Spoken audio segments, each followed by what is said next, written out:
and I'm from Shirazi, Iran. I will give a brief overview. I have no conflicts of interest to declare. And what I'm aiming in this presentation is to briefly introduce some of the developments in the field of brachytherapy. Very brief, it's a huge field. I concentrate on some of the physical aspects, and my take-home messages will be that modern brachytherapy is indeed high-tech, opposite to what many people may think, and that it is continuously improving. So what I'll ask why we might concentrate on brachytherapy, go through some of the developments in brachytherapy sources, afterloading units, use of images, applicators, treatment planning, and dose calculation. So why brachytherapy at all? Well, hallmarks of brachytherapy are that the high dose is very conformal.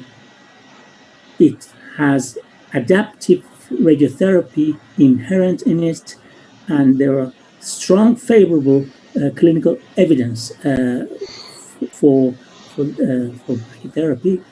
So these are the sort of things that might say in the 21st century we talk about advanced external beam radiotherapy techniques like VMAT, etc. Some examples for people who would like to read more about this, the reasoning and the rationale for brachytherapy. These two papers from 2020 and 2021, for example, I suggest. Right. Let's move on to brachytherapy sources. Of course, they were all, to begin with, radium-226, tubes, interstitial needles, etc. And then other sources came, and most of them were man-made. Here's a table summarizing them, comparing them with radium-226 in terms of half-life, emission type. Of course, we mostly want gamma, mean energy, and in the setting, low dose rate, high dose rate, whatever, and the uses are here summarized. Sources come in various shapes and sizes, as seen in this ICRU report. Tubes, needles, wires, ribbons, etc. Nowadays, in the HDR setting, we talk about stepping source in HDR units. Here's an example of a seed, a radioactive seed, such as an iodine-125, for a permanent insertion in the prostate under ultrasound guidance and inserted in a regular pattern. So most common sources have been iridium-192, iodine-125, cobalt-60, etc. Right. Here's an interesting comparison. Cobalt-60 for many developing countries has advantages of the longer half-life and the no need to replace the source every 4 months or so, like iridium.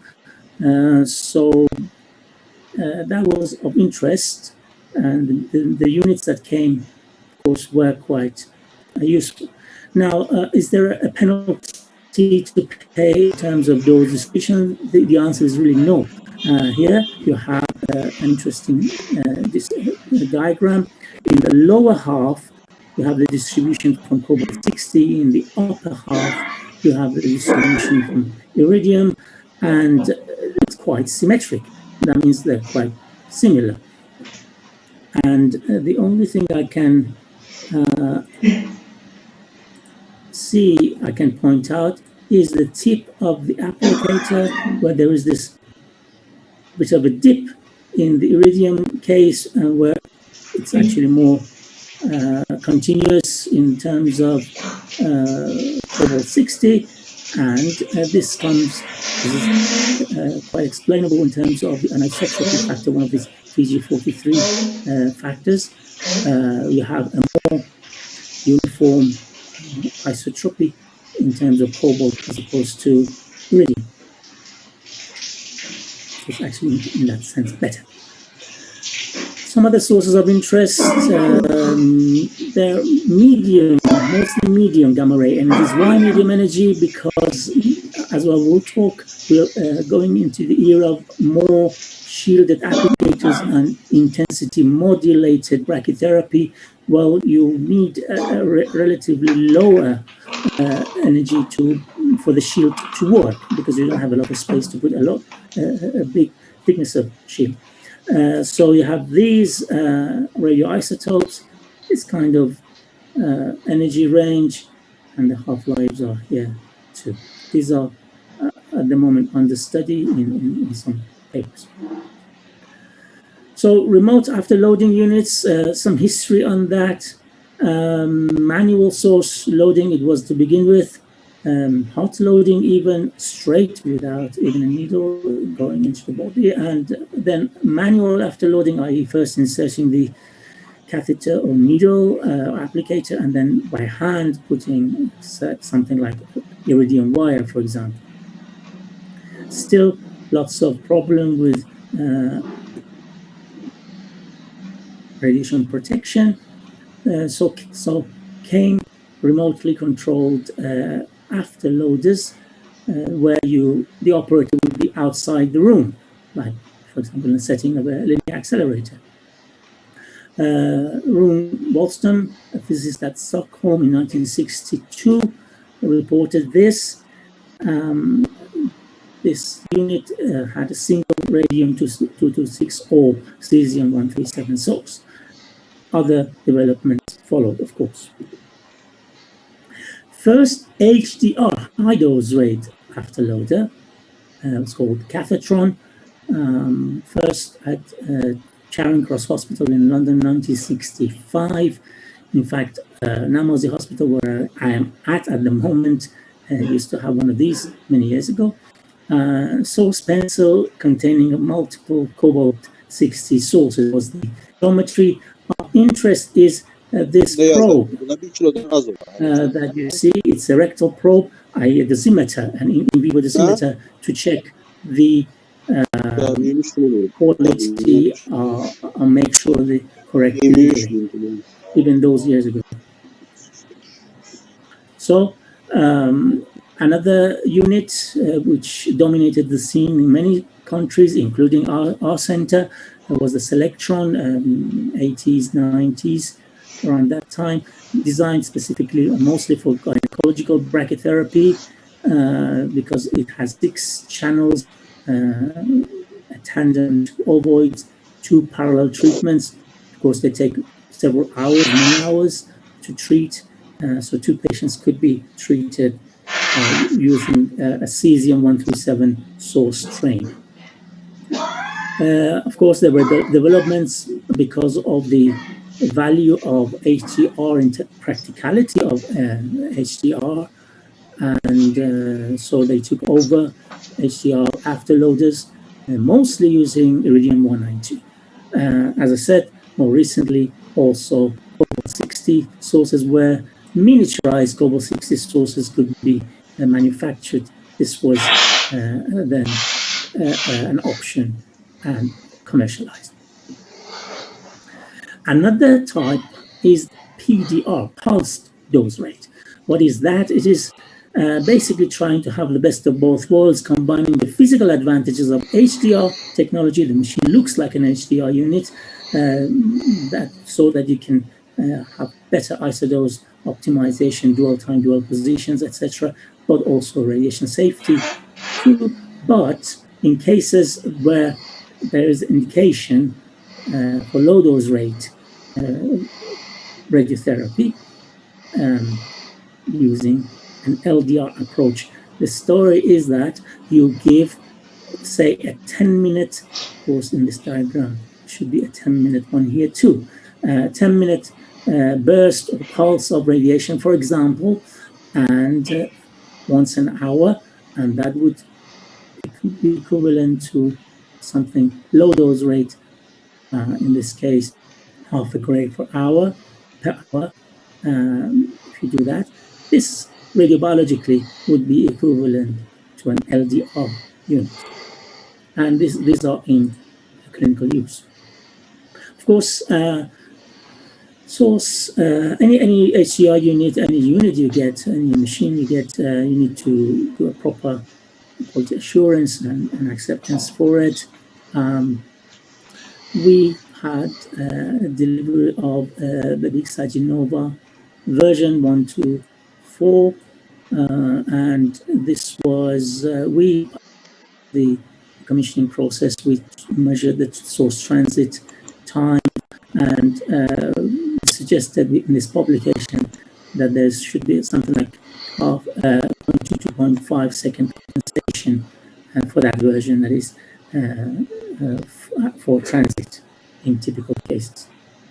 Onto the use of images. Well, why use imaging? What purpose? Well, imaging is done, of course, with the applicators inserted in the patient to show the treatment, and that's used first to assess the implant quality, have the implant been done properly, and also use the pictures in the treatment planning.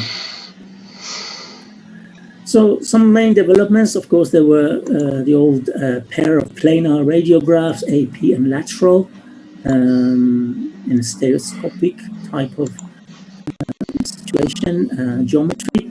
Of course, we assumed water, imaging water. Then came tomographic imaging quite late on compared to external beam radiotherapy. I'll explain why. That gave very good anatomical tomographic information, but not used for planning. Still, to date, most systems use and assume water. First came CT, and then MRI became more prevalent. In parallel, ultrasound imaging has been used and is being used more and more. And now there's talk and use of model-based dose calculation algorithms. What that means is these are tomographic images like CT, synthetic CT made of MRI, for example, but you now use inhomogeneity correction, proper dose calculation. Right, this is the stereoscopic imaging. You know about this. For example, an AP and lateral taken, radiograph taken, and by knowing the position of a point in space in these two, if taken a proper isocentric couple of views, you can infer and you can use the position of that point in space, and this is done for the rest of the points, like points, and also those calculations. Right, in such a geometry, you're only relying on 2D data, and of course, you don't have good tomographic 3D information. In this paper, like many other papers that were published on the shortcomings of the 2D method, we concluded that the wire, rectal wire that was used to supposedly show the hotspot in the rectal wall, and the rectal wall was not doing a good job and was underestimating the maximum rectum dose. Here's a nice table summarizing the advantages and disadvantages of different image guidance techniques for cervix, brachytherapy again, CT, of course, availability, short scan time, CT compatibility is okay, and then they don't need to be MR compatible, which is a more difficult situation, and good visualization of the applicators. However, low contrast resolution of the CT as compared to MR means that you can't really see the GTV, and you have to, for example, control all of the cervix rather than just the GTV, which can be subset. MR guidance is the opposite. You have better soft tissue resolution. You can see the superior border of the tumor, etc., much better, but you can't see the applicators so well. Reconstruction is difficult. Availability is much less. You don't have it in the department like you have a CT simulator, etc. And ultrasound guidance, again, relatively cheap, widely available. Special types, mostly for US guidance as well. Real time, but there is no planning system for them as such, especially for cervix arrays. And there was really insufficient clinical evidence. Example, here's an insertion on ultrasound, on CT, and MR. MR is now the method of choice and gold standard, but we have to make sure that image distortion correction and other geometry corrections are made. There's a question, can you just use it on the first fraction? Many people do, but some also on other fractions. I repeat that the setting is that you have to pretty much have to plan after every insertion and every fraction. And then maybe something like that. There may be cases, but there is this conception that you might need deformable image registration, image fusion of MR and CT if you want to take into account the external beam dose that was given before the brachytherapy. Normally this is done for cervix. And but there's a paper showing that no, you don't really, because the dose distribution is fairly uniform. It's a good estimate to rigid image transformation. Right, onto the applicators. Various types. This is the famous cylinder or the vaginal rectal applicator, sausage-shaped dose distribution. And this is the coronal CT of it inserted. Many times you might not even need the imaging for this kind of a very simple geometry. Here's a version with shielding, so that you could, for example, shield your rectum in so part of the dose distribution is omitted. Here's the highly dominant tandem and ovoids applicator, Fletcher one here. Of course, these for MR guided radiotherapy are many of them nowadays can be MR compatible. And as you can see, the intrauterine tube and the two ovoids. Another version of that is the tandem and ring. Because of the more rigid structure, it's can be more reproducible positioning. There are different indications for this. Development on this was reported, for example, here in this paper. The Vienna applicator has in the ring positions where interstitial needles can also be added. And I'll show you examples of why that can be useful. So you have a combination of intracavitary and interstitial radiotherapy. Right, this is a case where you're comparing whether you didn't have these. This is the case that you didn't have these interstitial needles, and interstitial needles is more, it's actually this case, and you have the high-risk CTV, in this case getting about 65%, whereas in this case you have a much better situation of 98%. So these areas are better covered because you had some lateral extension of the target here. It's shown in another example. You see they have this famous pear-shaped. This is not okay here because you have involvements here too. So by adding these wires, interstitial wires here, you could take care of this and improve the dose distribution quite specifically. Some more types of applicators. This is the nasopharyngeal example with a balloon that ensures immobilization and also is inflatable so that you can act as a spacer and reduce surface dose. Here's a case of an applicator, small image. Here's an interesting case where you're doing partial breast radiotherapy, partial breast boost, but without invasion externally, so to speak. These are the AccuBoost applicators. You have this kind of circumferential position where the source is good, the wire goes on, and it's under compression like mammography. In a mammography type setting, you get mammograms, and also you have the radiotherapy from both sides, and of course you have this done under compression.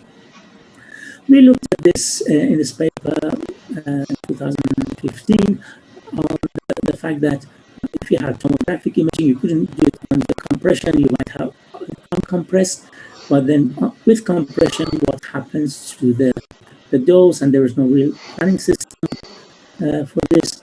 And we used finite element modeling, Monte Carlo simulation, and TLD dosimetry to implement and assess this. Here's a very busy diagram, but very informative one. I won't have time to explain it all, but it introduces something called intensity modulated brachytherapy. That's basically using applicator shielding either statically or dynamically. Dynamically meaning that the shielding moves in different ways, of course, in these cases, to give you intensity modulated irradiation in the direction that you want. It's also called direction modulated brachytherapy or anisotropic brachytherapy. 3D printing, we've all heard of it. It's come to the help of something called personalized brachytherapy. In several aspects, this is one that I'm showing based on imaging.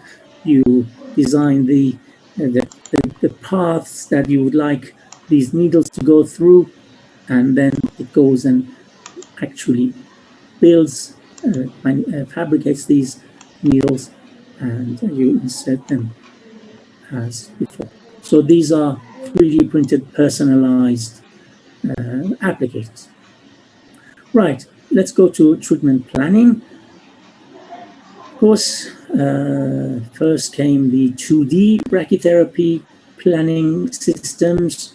You had an opportunity to digitize the 2D radiographs, the AP and lateral radiographs, and then from there on those images, you could localize the sources, and also, like, for example, the Manchester system, point A, etc., for your planning. But of course, there was no tomographic data. We used at our center for some time an in-house version of that, where you had the in this case we benchmarked it against Plato commercial system. Our system is called STPS. In this paper, we report on its commissioning and also its benchmarking, its Monte Carlo calculation, TLD dosimetry. And interestingly, this tip of the applicator issue, again, is seen, where you have really, in reality, you have a dip, but these planning systems, both the commercial and the in-house, don't see that and assume that the line continues. Otherwise, quite good agreement. Of course, image-based and 3D TPSs came along, and various versions have become more and more complicated and with more and more capabilities through the years. You can do applicator reconstruction. You have to do that before planning, and you can see the dwell time and positions, etc. It's useful here to go through the workflow when you have such a system, image guided and 3D planning. You go ahead and do the implant, you acquire images, you go to the planning system, you reconstruct or digitize, so to speak, the catheters, applicators. And then you have like external beam planning, you have target and OAR, organ at risk delineation. Then you go ahead and do your treatment planning, optimizing, you have quality control after that, and you deliver. Optimization of the plan optimization is quite a field. It's without invest planning, it's quite experience based and it's quite skilled work to know how to set up the dwell times and positions. There are things like graphical optimization. For example, if you wanted, say, you wanted to cover this, the green isodose wanted to cover here, you can grab this and take it to here, and it adjusts the dwell positions and times to do that for you. It's quite incredible and quite beautiful to see. Inverse planning, however, similar and analogous to what you have in external beam IMRT, is also used in especially HDR, where what you wanted is where the dwell positions of the stepping source should be, and how much how much irradiation should it give in each position, i.e. dwell position and dwell time, based on your dose volume objectives and constraints. There are a number of strategies and a number of algorithms for this, and there's no time to go through them, but there's quite a recent paper in medical physics. I invite you to read this review of the algorithms. One of the things that these invest planning algorithms produce, and you can see, is that they don't have the usual uniformity that you might see when somebody experienced goes and plans, and there's a sort of low gradient between adjacent dwell positions. And dwell times follow a reasonable gradient. You might have really big peaks next to it, nothing. This kind of thing can happen. So an improvement was called modulation restriction. For example, in Sajid plan, it's called dwell time homogeneity error weight parameter. Same thing. 0 means it's not enabled at all. 1 is its full application. We studied this, and well, first of all, what's wrong with this? This is not so good if you have, for example, unwanted movement of applicators. This could be quite disastrous in terms of underdosage target and overdosage of normal tissue. This is more friendly, but the plan conformity index and quality indices do deteriorate, unfortunately. So there is a trade-off with that, and this is discussed in this paper. Right, artificial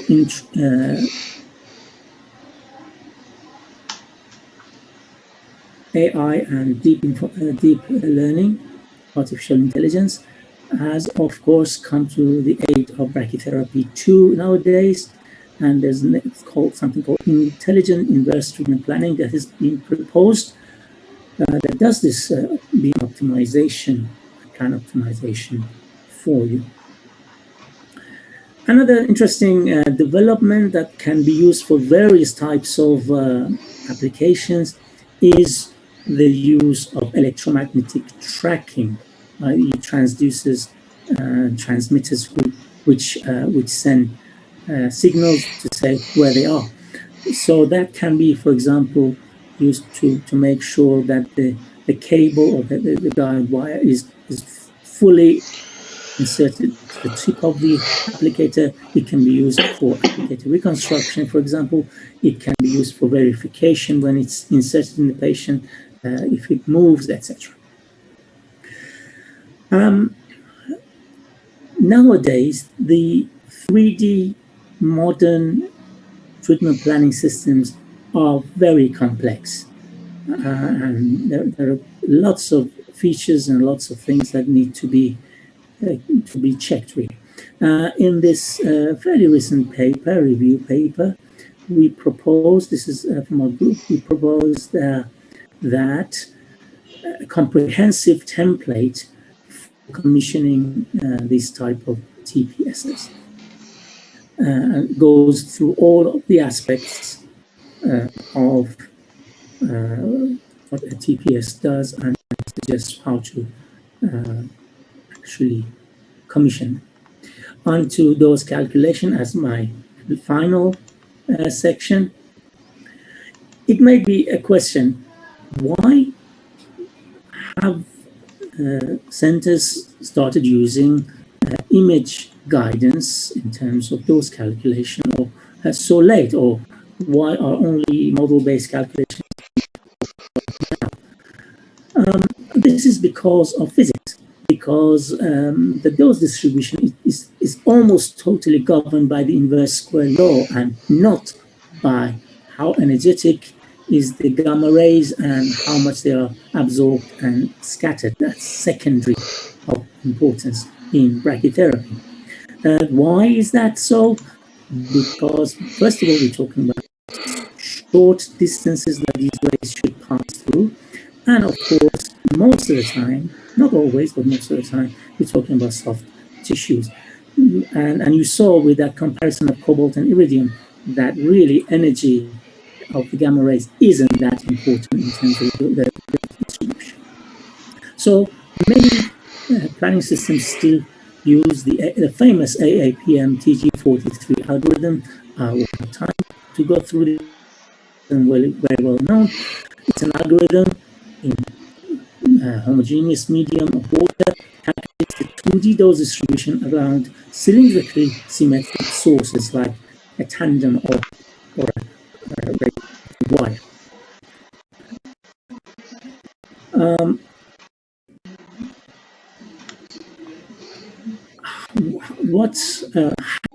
How realistic this is compared to what you have in practice has been the subject of several papers.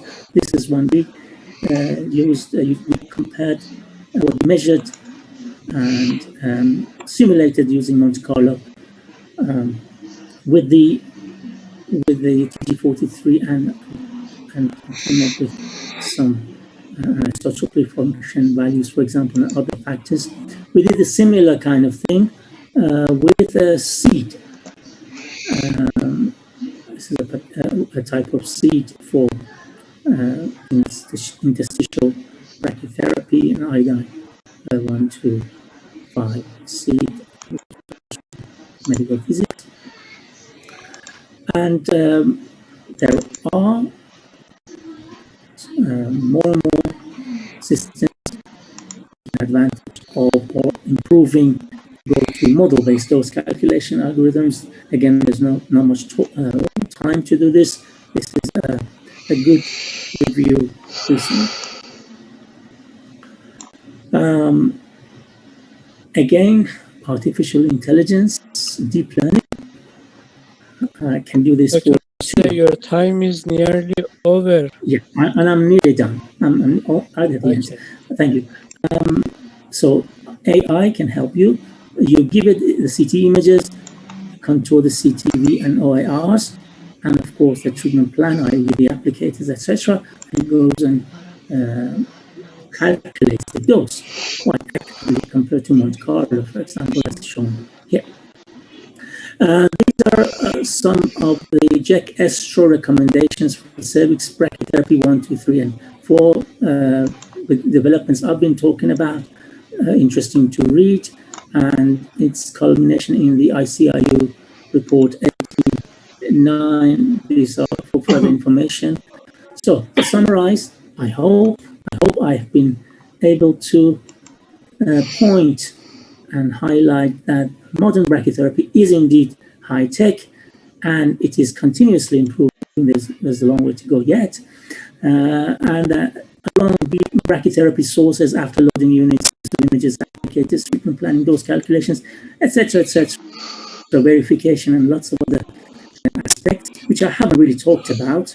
There are many things I haven't talked about here, and we can see that the cervical cancer brachytherapy, to some extent prostate, is the dominant form of brachytherapy and the dominant form of what's been discussed in the literature. I really should thank all my previous and present postgraduate research students who worked on brachytherapy listed here. I hope I haven't missed somebody. And I'd also like to, of course, thank the again, and also the baby company who have supported some of our work. And thank you for your attention, and I hope this has been useful. Thank you.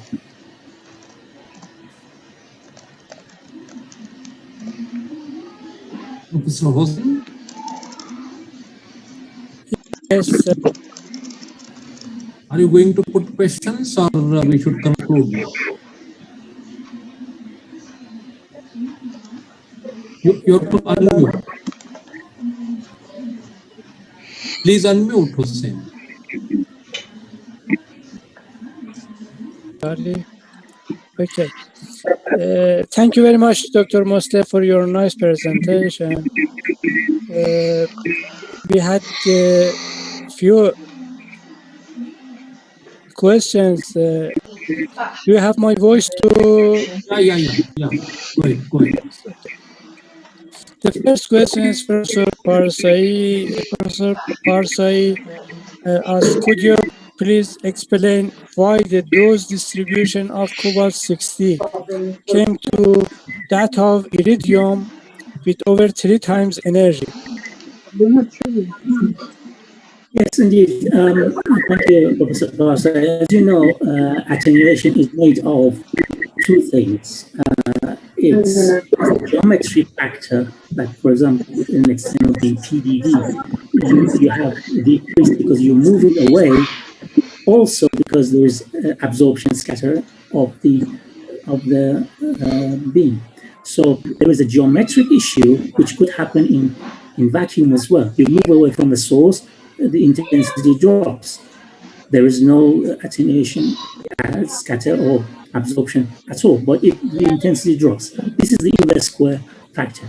And that inverse square factor, or the inverse square part, is extremely powerful when you're so close to a source, and basically totally dominates how the drop of the intensity and the dose is, almost irrespective of what the gamma energy is. So the fact that the energy is something like a half or a third of the energy of cobalt is almost immaterial. Okay, thank you. One of the participants expected to know more about IORT, intraoperative a brief explanation for Yes, human yes. hair? Okay. This is quite outside the scope, but however, there is overlap. You have intraoperative radiotherapy, which can be delivered using external beam equipment, low energy X-rays or electrons, and there are dedicated systems for that. Or you can do it in a brachytherapy. You could actually open up the patient and insert, for example, wires, etc., like the old days they were doing that. So this is an area between external, intraoperative, and brachytherapy. Intraoperative is done more by using electrons or X-rays. We have an ERT unit in our institution as well. I think we should now. Should I? Okay. Okay. Yes, please.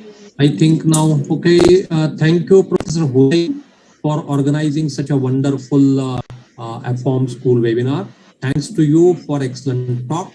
Thanks to Professor Parsai, even in the early, very early, we can say after midnight, was from US there. Thanks to Muhammad for his excellent talk. A lot of big thanks for your talk there. Thanks to Professor Amin for your excellent talk. So, though it was a very long day today, we have excellent talks, radio biology, physical, QA/QC, everything we could do. So, I thank all the participants. We had the 4 excellent talks in these things. So next we will be having AFOM RTI webinar on 31st of August. Already information